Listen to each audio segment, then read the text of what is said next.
That's all. Имя Бетти Грейбл почти забыто сейчас, но было время, когда эта американская актриса и танцовщица была одной из самых ярких личностей в Голливуде. Она была культовой звездой 40-х годов, источником вдохновения для художников жанра пин-ап. Масштабы популярности ее изображений среди американских солдат во время Второй мировой войны превосходят всяческое воображение. Ее 42 фильма, вышедшие в течение 30-40-х годов, собрали более 100 миллионов долларов.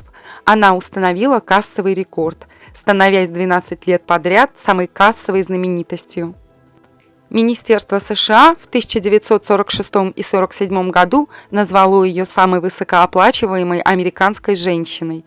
В течение своей карьеры она заработала более 3 миллионов долларов.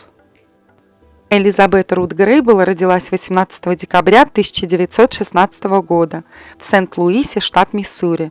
Она была младшей из 3 детей в семье Лилиан Роуз и Джона Чарльза Грейбла, биржевого брокера. У нее были голландские, английские, немецкие и ирландские корни.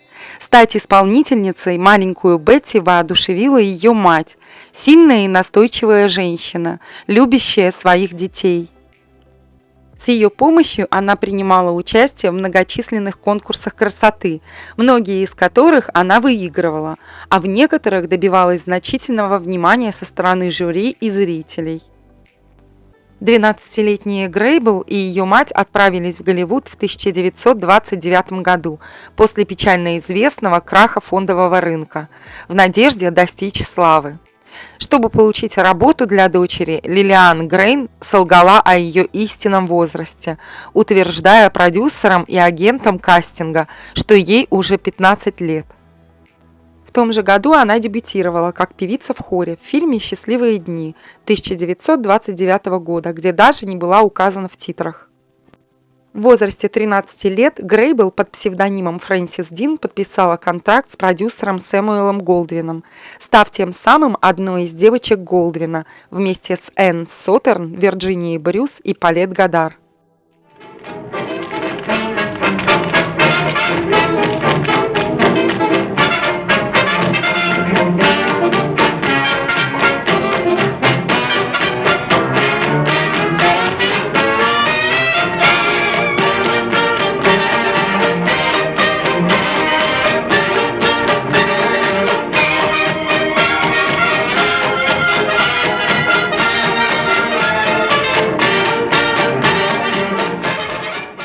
Группы привлекательных молодых хористок и танцовщиц появлялись в серии мелких эпизодов во многих фильмах, среди них мегахит «Вупи» 1930 года, главную роль в котором исполнил Эдди Кантер. Несмотря на то, что она не получила никакого вознаграждения за свои заслуги, она возглавила открытие музыкального фильма «Ковбои».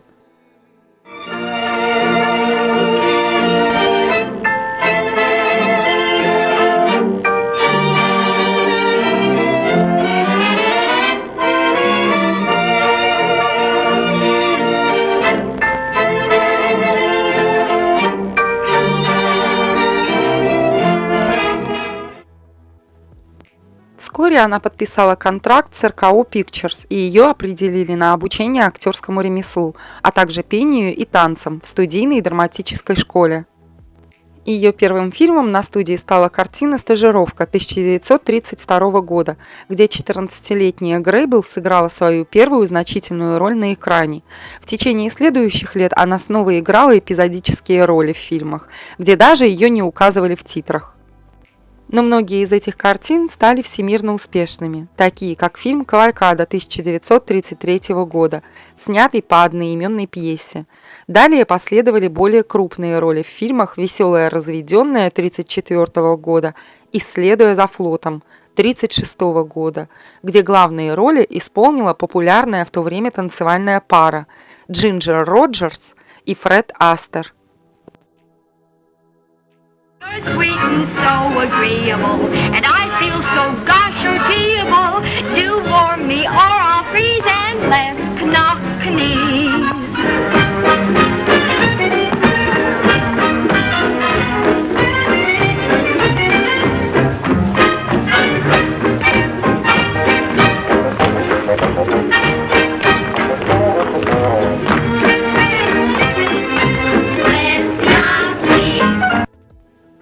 После ее недолгого пребывания в РКО Грейбл подписала контракт с Paramount Pictures, который одолжил ее студии «20 век Fox» для съемок в подростковой комедии «Кожаный парад» 1936 года. Студия пыталась представить ее своей основной киноаудитории, но все ее выступления были упущены из внимания зрителей и кинокритиков в пользу вновь прибывшей Джуди Гарланд. Когда она вернулась в Paramount, начался новый этап ее карьеры. Студия начала снимать ее в серии студенческих фильмов, в которых она часто играла наивных студенток. Среди этих фильмов были малоизвестные «Этот путь, пожалуйста» 1937 года и «Школа свинга» 1938, хотя ее роли в этих фильмах были яркими, но все же она играла типичных, наивных, глупых и не очень популярных студенток. В 1939 году она снялась вместе с Джеки Куганом, который тогда еще был ее мужем, в малобюджетной комедии «Ножки за миллион долларов», откуда и было взято знаменитое прозвище Грейбл. Когда фильм не стал хитом, на который рассчитывал Paramount, студия расторгла с ней контракт, и Грейбл готовилась покинуть Голливуд для более спокойной жизни. Однако она передумала и решила испытать свои силы на Бродвее. Она приняла приглашение Бадди де Сильвы сыграть роль в ее мюзикле «Дюбари была дамой». Спектакль мгновенно стал успешным среди зрителей и критиков, а к Грейбл прикрепилось клеймо новой звезды. В интервью 1940 года Грейбл заявила, что она больна и устала от шоу-бизнеса, и что рассматривает возможность выхода на пенсию. Вскоре после этого ее пригласили на гастроли. Это предложение она приняла с готовностью. Тур привлек к ней внимание Дэрила Занука, возглавлявшего тогда 20 век Fox, который предложил ей долгосрочный контракт. «Если это неудача, то я не знаю, как вы это назовете», сказала Грейбл в своем первом интервью после подписания контракта. Занук, который был впечатлен игрой Грейбл в «Дюбари была дамой», в разгар кастинга утвердил ее на главную женскую роль в мюзикле «Даже по-аргентински» 1940 года. Изначально на эту роль была назначена Элис Фэй, действующая музыкальная звезда Fox, но ей пришлось отказаться от роли из-за неизвестной болезни. Посмотрев пробы Грейбл, Занук сразу определил ее в качестве замены Фэй в фильме. Мюзикл был снят в роскошном техниколоре, где также снимались Дон Амичи и Кармен Миранда, а одноименная песня из фильма в исполнении Грейбл и Амичи считалась изюминкой фильма.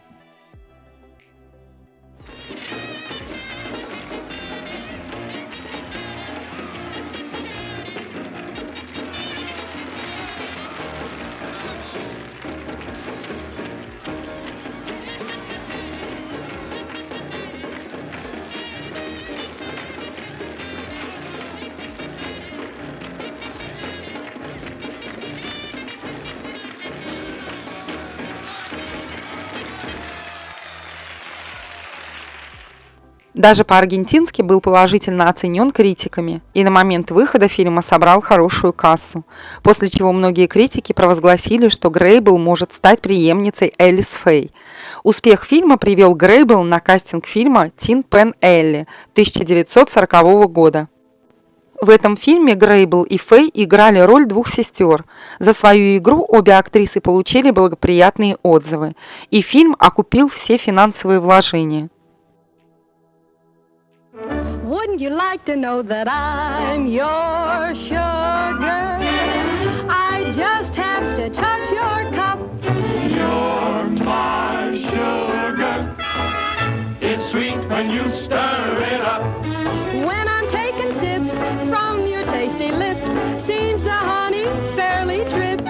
your confection, goodness knows. Honeysuckle rose. На протяжении многих лет ходили слухи, что во время съемок между актрисами присутствовало некоторое соперничество. Но это было абсолютной неправдой. Обе актрисы отрицали все обвинения о вражде, и каждая из них часто выражала свое восхищение другой. Обе девушки оставались подругами до самой смерти Грейбл. После Тин Пен Элли Грейбл снова воссоединилась с Амичи в мюзикле «Луна над Майами», где также снялась актриса Кэрол Лэндис.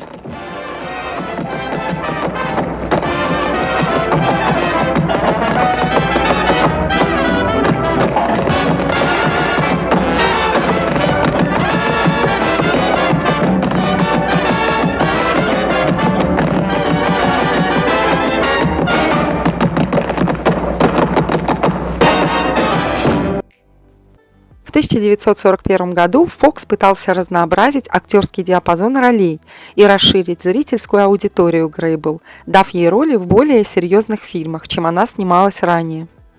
Первый фильм «Янки в королевских ВВС» 1941 года, выпущенный в сентябре, где в главной роли снимался сердцеед Тайрон Пауэр.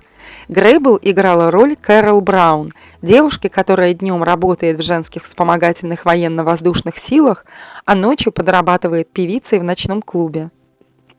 На момент выхода фильм получил положительные отзывы, а многие критики выделили очевидную химию на экране между Грейбл и Пауэром. Успешным фильм оказался и по кассовым сборам, став четвертым по популярности фильмом того года. Второй фильм «Ночной кошмар» 1941 года, выпущенный в ноябре, в котором Грейбл играла главную роль Джин Лин, чья сестра-модель была убита. Он стал второй картиной, в которой снова вместе снялись Грейбл и Кэрол Лэндис. Фильм стал традиционным черно-белым фильмом в стиле нуар, содержащим в себе сочетание интриги и романтики. Эффектность Грейбл была одобрена большинством критиков, а в прокате картина была также финансово успешна. Популярность Грейбл стала расти, когда она снялась в фильме «Песнь островов» 1942 года, главную роль в котором исполнил Джек Оуки.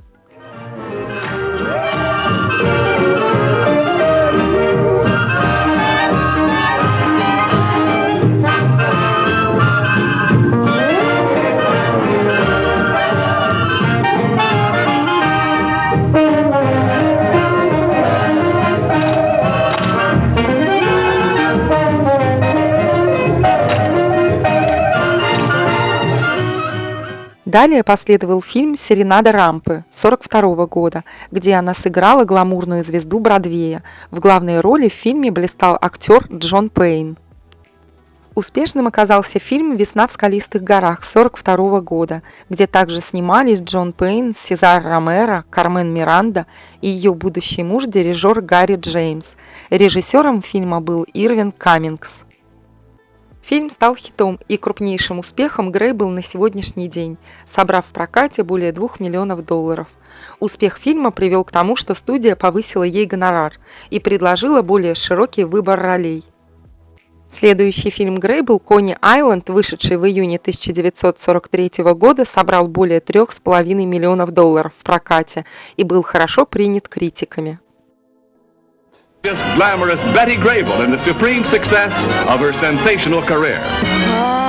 Cuddle up a little closer, love me mine.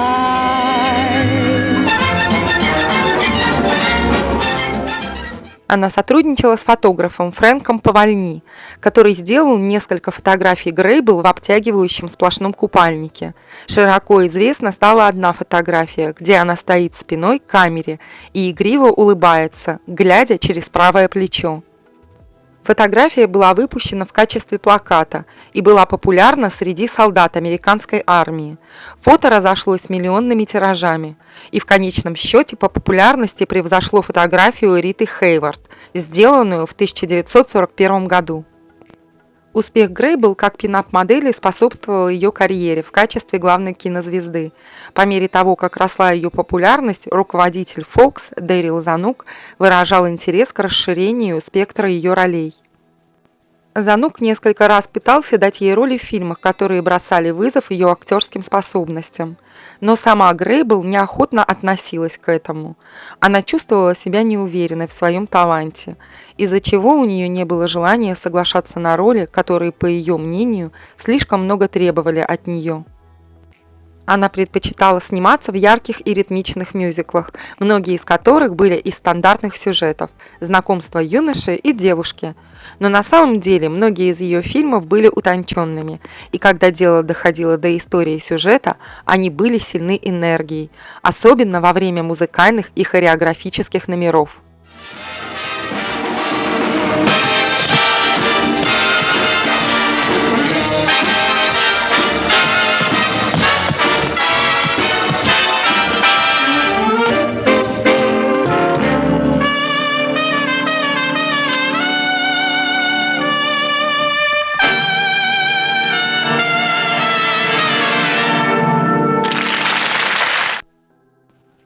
Несмотря на отсутствие качества, фильмы с Грейбл были очень популярны, и Fox регулярно направлял прибыль, полученную от ее фильмов, в свои более престижные проекты.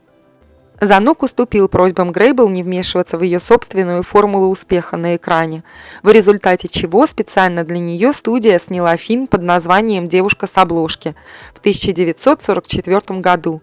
Грейбл исполнила роль хозяйки столовой, которая организует досуг военнослужащих.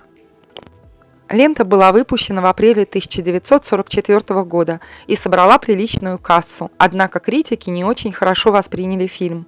Журнал «Вариете» сказал, что фильм не претендует на ультрареализм, но отметил, что фильм очень приятный и радует. После перерыва, чтобы родить дочь в спокойной обстановке, Грейбл вернулась в Fox, чтобы сыграть главную роль в фильме Билли Роуза «Алмазная подкова». Хоть фильм и собрал в прокате более 3 миллионов, он не смог окупить себя из-за высоких производственных затрат. В следующем фильме «Сестрички Долли» 1945 года ее поставили в пару с начинающей актрисой Fox Джун Хевер, которая в фильме предстала в качестве преемницы Грейбл. Хотя пресса намекала, что между актрисами присутствовало некое напряжение из-за соперничества, обе это отрицали, утверждая, что они хорошие подруги. Фильм собрал в прокате более 4 миллионов долларов и стал вторым самым прибыльным фильмом Fox после «Бог ей судья» 1940 года. Затем последовало несколько фильмов, которые отметились незначительной продажей билетов, и Fox не смог окупить свои финансовые вложения. Затем Грейбл снялась в фильме «Мама была в трико» 1947 года. В фильме рассказывали историю 2 стареющих звезд водевиля, которые оглядываются назад на свои лучшие годы через серию воспоминаний. Фильм добился признания среди критиков и стал кассовым хитом, заработав около 5 миллионов долларов. Начиная с 1942 года Грейбл ежегодно включали в список топ-10 самых кассовых знаменитостей. Первое место в этом опросе она заняла в 1943 году, второе место в 1947 и 1948 годах. В 1949 году она опустилась со 2-го на 7-е место, но все еще находилась в первой десятке. В 1952 году Грейбл начала пересматривать свой контракт с Fox. Она просила повысить ей зарплату и возможность сниматься только в тех фильмах, в которых она хотела. Студия отказала ей, и она объявила забастовку, из-за чего в фильме «Джентльмены предпочитают блондинок» 1953 года ее заменили на Мэрилин Монро. В конце 1952 года она должна была начать сниматься в фильме «Девушка по соседству», легкой музыкальной комедии, но после того, как она не явилась на съемки, студия заменила ее на Джун Хевер. Затем она снялась в фильме «Как выйти замуж за миллионера» 1953 года, романтическая комедия о 3 девушках-моделях, которые мечтают выйти замуж за миллионера, где также снималась Мэрилин Монро и Лорен Бикол. Ходили слухи, что во время съемок фильма Грейбл и Монро не ладили друг с другом.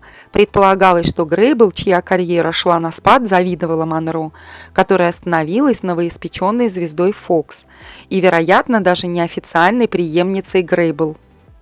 Но на самом деле обе девушки ладили друг с другом. По слухам, Грейбл сказала Монро: «Иди получай свою порцию меда, я свою уже получила». После выхода фильм стал триумфом, собрав в прокате около 8 миллионов долларов. Последним в карьере Грейбл стал фильм «Как быть очень-очень популярным» 1955 года, снятый на студии Fox. Позже Грейбл нашла новые главные роли в театре Лас-Вегаса, где уже выступал ее муж Гарри Джеймс. Она также принимала участие в крупных постановках в Лас-Вегасе, таких как «Hello, Dolly». В одноименной постановке на Бродвее она выступила и в 1967 году. Как же сложилась личная жизнь актрисы? Грейбл вышла замуж за первого в истории ребенка актера Джеки Кугана в 1937 году. У Кугана был большой стресс из-за судебных разбирательств с отчимом по поводу денег Джеки, заработанных им в детстве, и пара развелась в 1939 году. В 1943 году она вышла замуж за трубача Гарри Джеймса. В этом браке у нее родились две дочери – Виктория Элизабет 1944 и Джессика 1947 года. За 22 года брака Грейбл настрадалась от пьяных выходок и супружеских измен Джеймса, и в 1965 году они развелись. После этого Грейбл вступила в отношения с танцором Бобом Ремиком, который был младше ее на несколько лет. Эти отношения продлились до самой ее смерти в 1973 году. Грейбл была заядлой курильщицей и иногда выкуривала по 3 пачки сигарет в день. 2 июня 1973 года Грейбл умерла от рака легких в возрасте 56 лет в Лос-Анджелесе, штат Калифорния. Ее похороны состоялись спустя 2 дня. На них присутствовал бывший муж Гарри Джеймс, а также звезды Голливуда. Она была похоронена на кладбище Инглвуд-парка, штат Калифорния. У Грейбл есть своя персональная звезда на Голливудской аллее славы за вклад и развитие киноиндустрии. Она находится на Голливудском бульваре. Ее номер 6525. Своя звезда у нее есть и на Сент-Луисской аллее славы. Также ее бронзовый бюст находится в зале знаменитых миссурийцев. Ее знаменитую пин-ап-фотографию журнал Time назвал одной из 100 самых лучших фотографий за все время, за ее значимое место в сердцах американских солдат во время Второй мировой войны. Позднее этот снимок был включен журналом Life в список 100 фотографий, которые изменили мир.